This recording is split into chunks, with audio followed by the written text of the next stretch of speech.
Hey, this is Tom from SmallScaleGardening.com coming at you. It is Saturday, August 9th, and want to do a little garden update. And this is really to kick off the whole new, YouTube site and also the Small Scale Gardening Facebook page. So we've got getting things in place and really starting to grow, not only here in the garden but also online. So just wanted to walk you through how things are doing, how the plants are doing.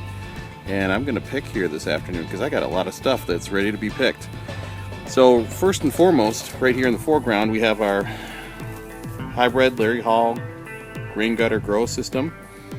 Things are really doing great. The broccoli has been really slow, and I think I'm going to move it out of it gets too much shade. I think I'm going to move it down the line, maybe swap it with the dill, and hopefully get some more sun on it. The next is Swiss chard, cilantro and Swiss chard. Those are doing pretty well. Planted the cilantro just recently, and we'll see how that continues to grow. Swiss chard, I'm ready to have some of that, along with the arugula and the basil.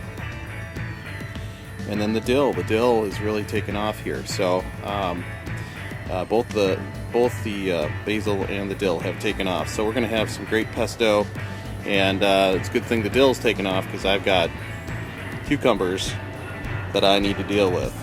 So we're going to can those up and hopefully make a YouTube video on that as well. All these things coming into play. I've also got a post coming to talk about the rain gutter grow system, and I've been tracking the water usage here in the month of July and also in August. So I was going to show some of the results of that.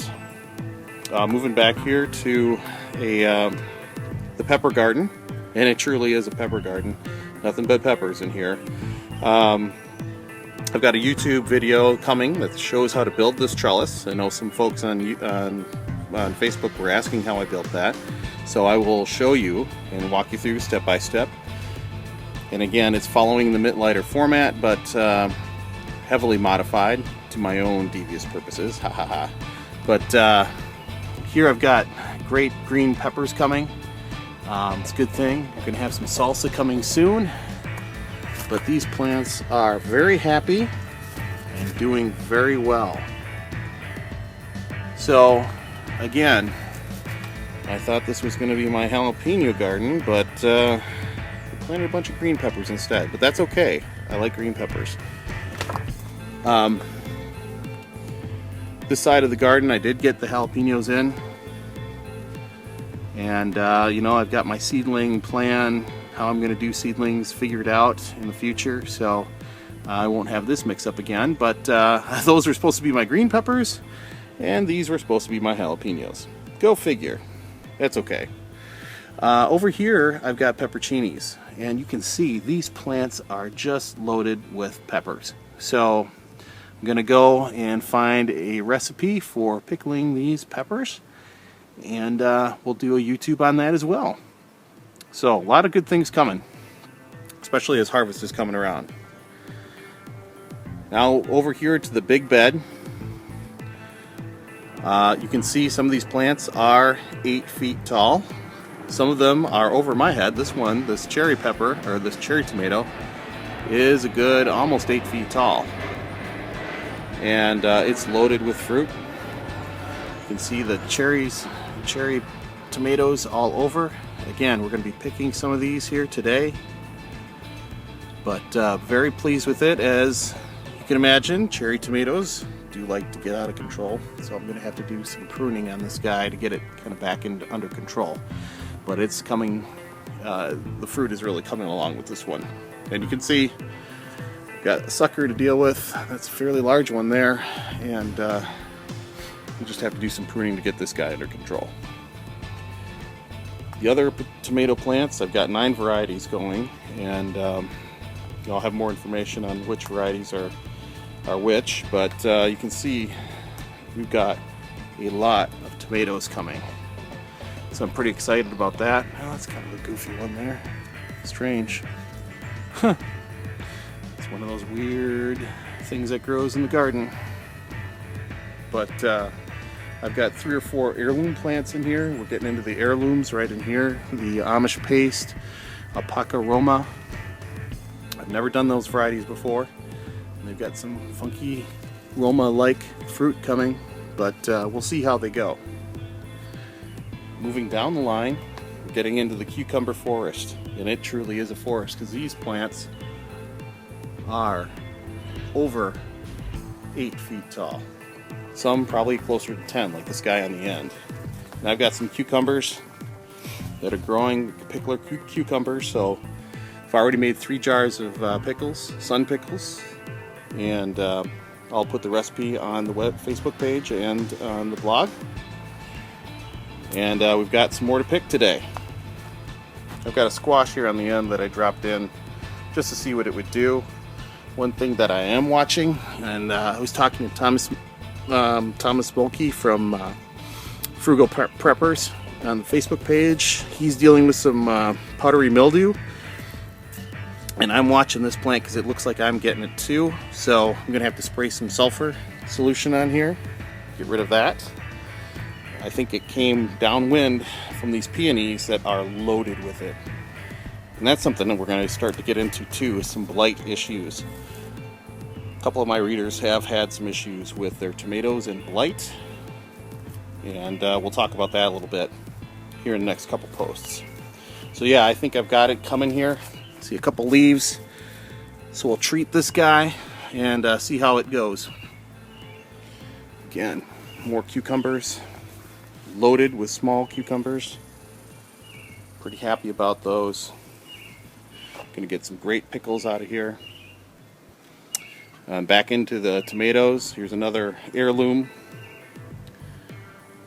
So this is the Roma, Alpaca Roma. So it's kind of grows a little differently than the hybrids. It's kind of all over the place, but it is bearing fruit, so we'll be watching this one. We've got a beefsteak right here, beefsteak tomato plant. Really good tomatoes are coming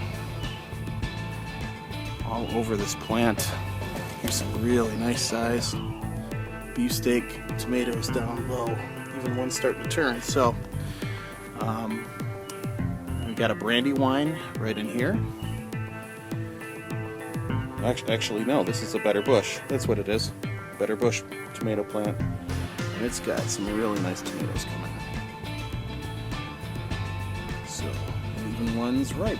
Sweet.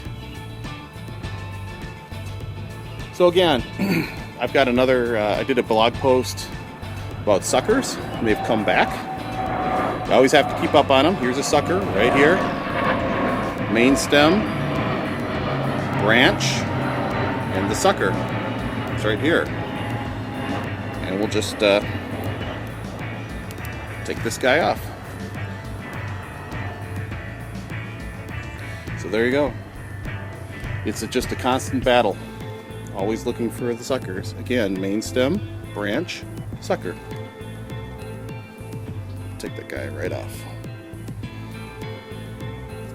Just like that. Alright, so those are the tomatoes and the cucumbers and the peppers. We've got some celery growing in a self-watering bucket back there, along with some rhubarb down on the ground. So the rhubarb is right here, celery right here. So they're doing pretty well. Rhubarb just planted this year. So we'll see how that grows. We've got beans in this box and some squash down at the end. So here with the beans, we are getting bean production. Had a rabbit take out about 7 of my bean plants. So I do need to build a fence, and I'll be doing that today. I did plant some new beans. Those are just popping up. So we'll string those up as soon as they come up. I think I've got 5 new plants there. But the other thing you wanted to see, you can see here, is some of these leaves are showing signs of that they're needing something extra. And what this usually is showing, and we've seen this down in Illinois when I had beans before, when these bean plants are starting to produce, they usually need magnesium. So I've been giving them some Epsom salt. You can just see the older leaves are looking a little rough, whereas the new leaves that came out after I treated, these plants are looking very good. So we'll keep treating them with Epsom salt as long as they're producing. But these plants are doing pretty well. Just need to keep up with them. You have squash down here at the end. Again, we'll be watching these for the powdery mildew. Make sure that nothing happens with these. Did put another squash in a self-watering container, and that one's pretty happy back there, along with another rhubarb plant.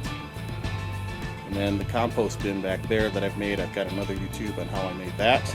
It's coming, but we're getting some great compost back there.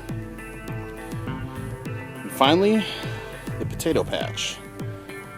These are some compost potatoes that my mother-in-law cut off the eyes of some potatoes, threw them in her compost pile, and they started to grow. She gave them to me, and I threw them in a simple bin with some compost, sandy compost. It's a mix of sand and compost and black dirt, some peat moss, and they've been just growing like mad. They have not flowered yet, so I've got some time. I think I'm almost tempted to build sides and keep these guys going vertical so I can get more potatoes out of it. So I've got to do some thinking about that today as I'm doing some chores around the garden, weeding and cleaning things up. So that's it. We've got some great stuff coming on Facebook and also the blog. And YouTube site, of course. Things are really coming on the small scale gardening front. Just gearing up. It's a new blog, new Facebook, new YouTube. Everything's new. So so stay tuned. We're getting things really going. We're going to be getting really focusing on reserving, dehydrating, canning, some winemaking too. That's always fun. I always like wine. But stay tuned. Subscribe to the YouTube page. Like us on Facebook. Come to the blog. Going to have it all going. So thanks for tuning in. Until next time, keep maximizing the impact of those small spaces. Thanks.